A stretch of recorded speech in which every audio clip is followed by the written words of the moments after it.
নমস্কার বন্ধুরা, কেমন আছেন সবাই? মৌসুমী ঘরকন্যার আরেকটি নতুন ধরনের রেসিপিতে আপনাদের স্বাগত। এভাবেই খুব ভালো লাগে আমার। এর মধ্যে একটু নারকেল দিতে পারলে আর একটু ভালো হতো। তো আজ রান্না করব পুঁই শাক। এই যে গাছের থেকে কেটে এনেছি, এই দেখুন কচি কচি পুঁই শাক। পুঁই শাকের জন্য নিরামিষ করে করব, তো তাই আগে কটা বাদাম দিয়ে দিলাম। বাদাম কটা ভেজে নিয়েছি, হাতার মধ্যে একটু জল ছিল তাই। 5 ফোড়ন, শুকনো লঙ্কা ফোড়ন দিয়ে দিয়েছি।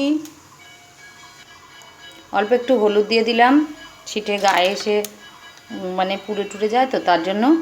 এবার এই যে সবজি কেটে রেখেছি, ঝিঙে, দুটো পটল, কাঁচা কুমড়ো, আলু, এগুলো কষিয়ে নেব। প্রথমে আলু আর কুমড়োটা দিয়ে দেবো।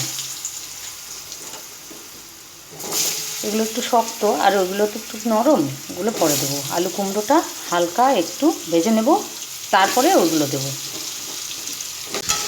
এই যে আলু কুমড়োটা হলুদ দিয়ে ভেজে দিচ্ছি, লবণ এখন দেইনি। এই মানে হালকা ভাজা হওয়ার পর তারপরে লবণ দেবো, নাহলে জল ছাড়বে।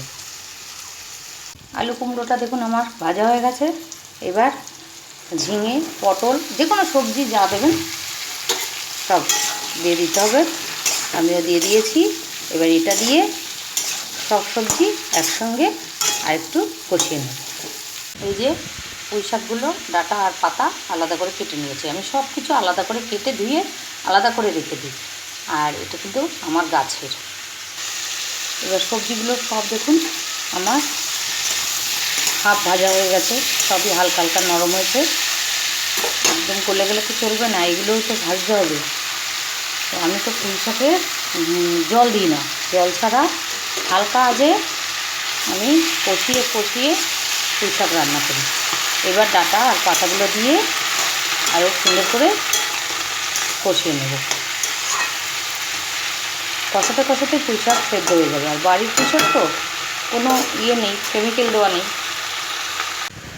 যে গাছের থেকে কটা কাঁচা পাকা লঙ্কা নিয়ে এসেছি, এগুলো দিয়ে দেবো। দিয়ে আরও ভালোভাবে, গ্যাস কিন্তু হালকা, কষিয়ে নেব।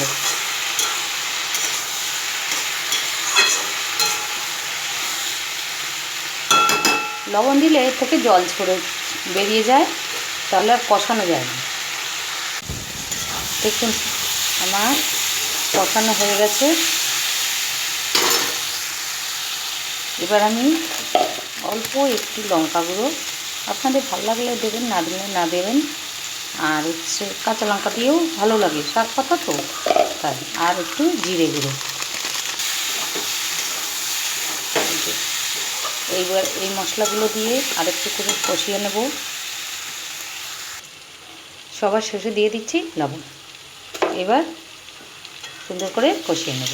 দেখুন পুঁই শাক আমরা একটু শুকনো শুকনোই খাই, এইভাবে কষিয়ে কষিয়ে কষিয়ে কষিয়ে আপনার পুঁই শাক পুরো সেদ্ধ হয়ে যাবে, রান্নাও হয়ে যাবে, টেস্টও সুন্দর হবে।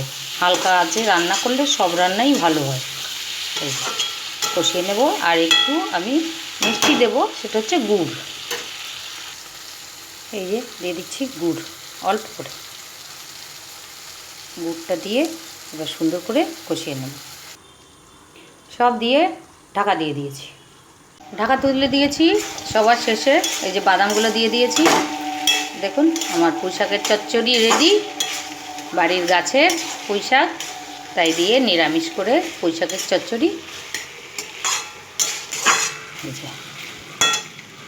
গ্যাস অফ করে দিয়েছি, নামিয়ে নেব।